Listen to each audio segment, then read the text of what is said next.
Did you find some big ones? We're getting some. It's a little early though.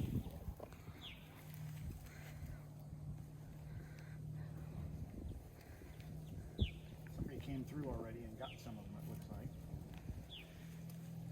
But we're getting some. Plenty for everybody. Yeah, you can just look out, look at there, look at all those.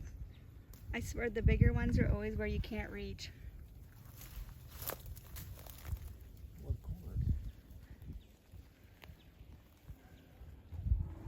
Good morning, friends. Welcome back to my channel. Today is going to be the second day in the Every Bit Counts challenge. And we went and gathered blackberries out at a local lake, as in we, I mean my husband and I. And we ended up with 4 giant containers of blackberries. So I had 2 bowls and 2 plastic containers. I'm not quite sure how many cups are here, but we will find out soon. And I'm thinking today that I will go ahead and make blackberry jam, although I feel like I have enough jam to last a lifetime. But if you've ever had blackberry jam, fresh blackberry jam from fresh picked berries, you know how fantastic it is. And if I have any left over, I'd also like to make a little blackberry cobbler, just small enough for my husband and I to have a couple bites from it, because nothing means summer in Oregon like blackberry cobbler. So let's get started on these. I'm gonna go ahead and give them a wash. I'm gonna start by filling up a bowl with cold water, and then I'm gonna add in apple cider vinegar, and that's just gonna help clean the berries, release any icky buggies, that sort of thing. Because, you know, we did pick them from the wild. They weren't from a farm, which means they're organic. We made sure that they're in an area that isn't sprayed and so on. So, okay, let's get these washed and let's get the day going. So I've let the blackberries soak in the vinegar water solution for a little bit, and then I'm just giving them an extra good rinse.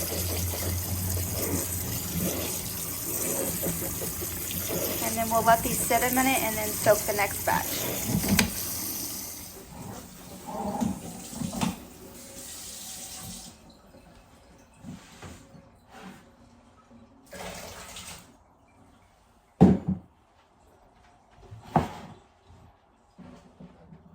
So the recipe I'm using calls for 6 cups of blackberries. So I already have 2 in there, and then that's 4.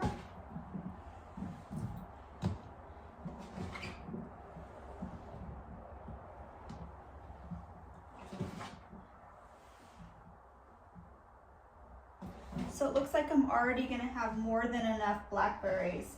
So I may do a double batch. Let me check the recipe and see how many half-pint jars this makes.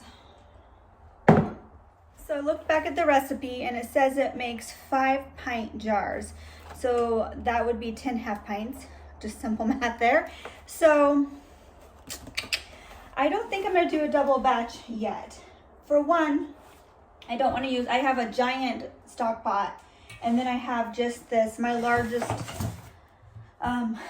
Dutch oven pan, and I don't want it to boil over on I have a brand new stove in our house is for sale. So I kind of want to be extra careful. So I think that I'm going to go ahead and do 1 batch, see where I come out at, and then go from there. I can always make another batch. So let's go ahead and start with 1 batch, which is 6 cups of blackberries, and see what we end up with. Because any recipe that I followed, the pints, half pints never come out exactly what it says. So we'll just do 1 batch, see what comes out of it, and then we'll do another batch if necessary.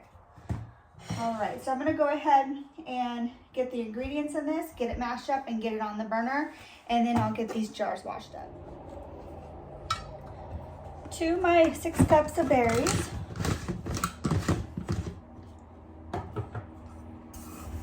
I'll be adding in 6 cups of sugar. I just use the organic brand sugar from Costco.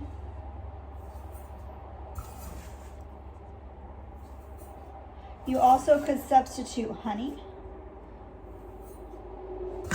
I am just trying to use up my back food storage just because we're moving. So I'm going to try to get rid of the sugar.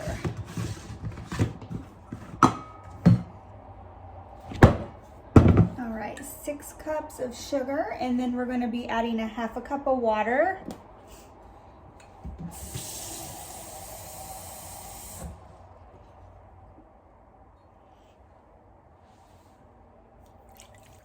And a 1/4 cup of lemon juice.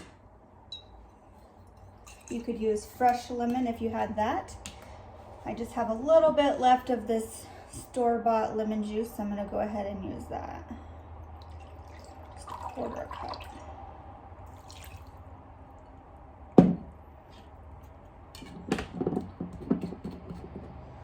All right, and then I'm going to go ahead and get this on the burner on medium heat. And I'm going to go ahead and grab my potato masher, because once this starts to break down, I want to start breaking up those blackberries. So I'm just giving it a stir just to kind of incorporate everything. I'll let it warm up just a tidbit, and then again I'll come in with that potato masher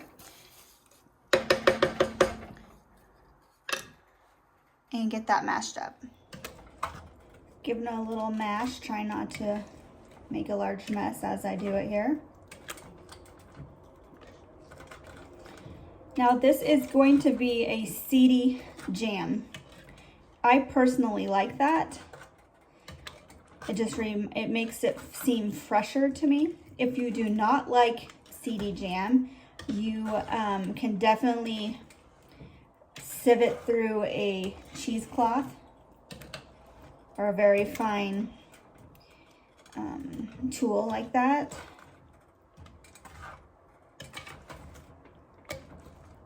It's all up to your preference.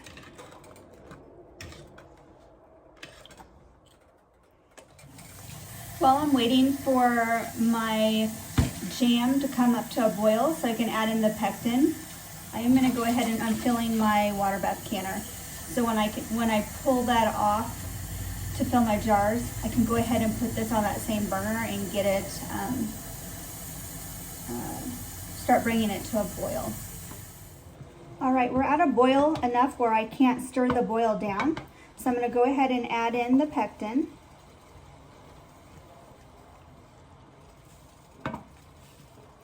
And we're just going to stir continuously for 1 to 2 minutes.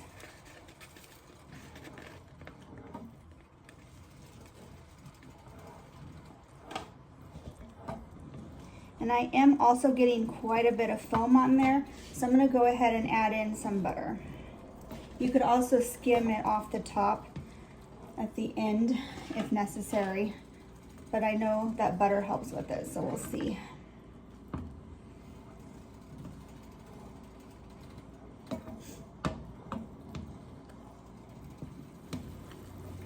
We have now been stirring continuously for a couple minutes. So I'm going to go ahead and remove it from the heat. I am going to leave my burner on though, because I'm going to put my water bathing pot on there.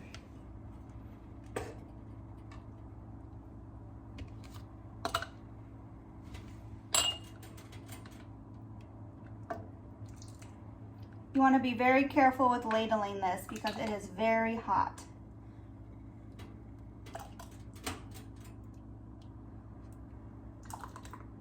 I wish that I had smell-o-vision because there's nothing like the smell of blackberry jam. All right, and then you want to have a 1/4 inch headspace. So I'm not quite there yet, so I'm just gonna carefully spoon in until we're there. All right.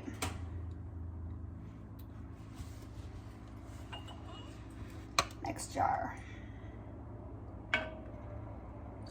Not only does it smell good, but it's so beautiful.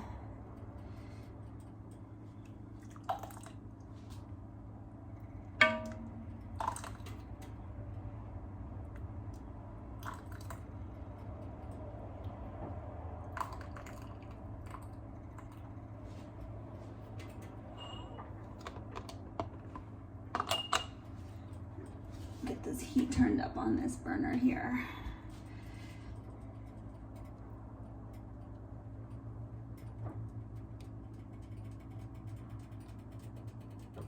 It looks like I'm gonna end up with 9 half pints. I have just a tiny bit left over, not enough to even fill a half pint. So I'm just topping off these, making sure we're up to that 1/4 inch mark.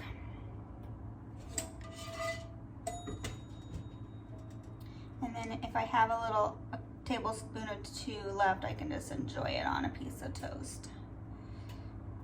Perfect.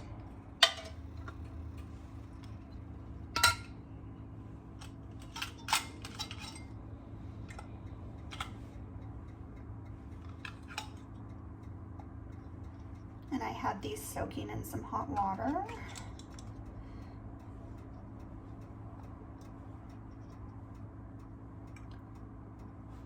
Looks like they're already starting to set up, so that's good. Hopefully that means that my pectin took. And then I am just putting these rings on, and I'm not screwing them on super tight. I'm just screwing them on as what they call finger tight. So you just put it on and you just kind of finger tight it. I think it's about 1/8 of an inch turn there. Just enough so that lid will hold on with the help of that ring, but we're not over tightening it, or that lid will buckle, and we don't want that. Ooh, that's hot.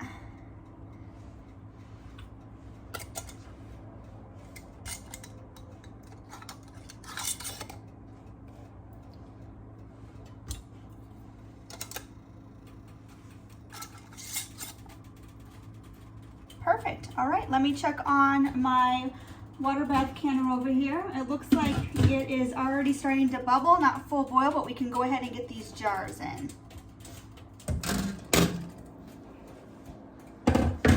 Sorry about that. I'll give you a free facial. You can thank me later. Let's go ahead and get these pulled up. And it is at it's starting to bubble. So we're getting to that boiling point soon. So since these jars are hot, I'm gonna go ahead and, the water is hot enough now, definitely, that they're not gonna cause a problem with my jars. So I'm gonna go ahead and get these jars loaded.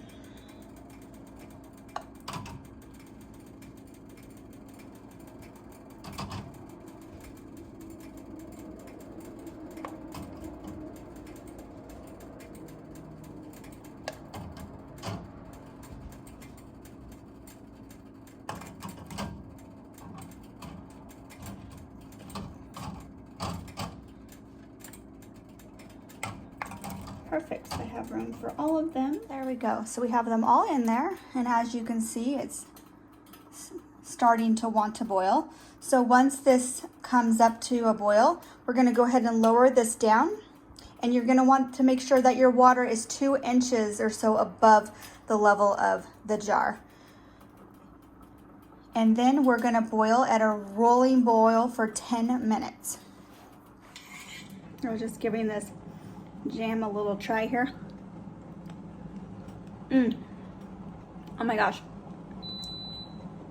Oh, there's my Instapot with my bone broth. I literally forgot. I forgot how much I love Blackberry Jam. highly recommend. My timer just went off, so I'm gonna go ahead and turn the heat off. Pull that lid off.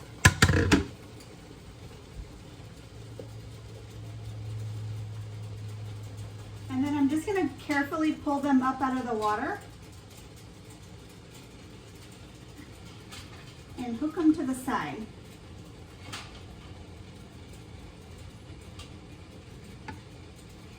And I'm just gonna let them set for about 5 minutes just to kind of come up to temperature.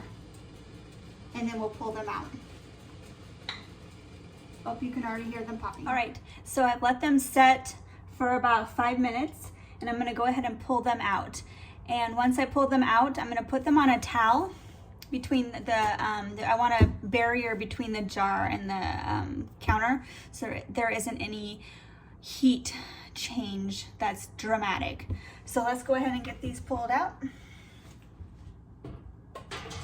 And they've already been popping away like crazy, so that's good.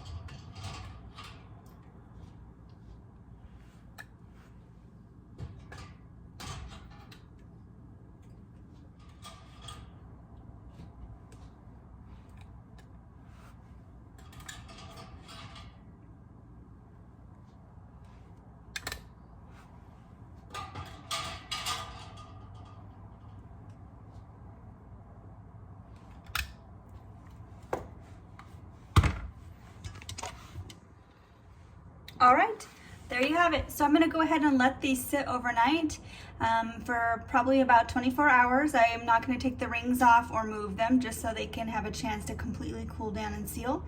And then at that point I will check and make sure they are all good and safe to go on the shelf. Turned out good?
Bye.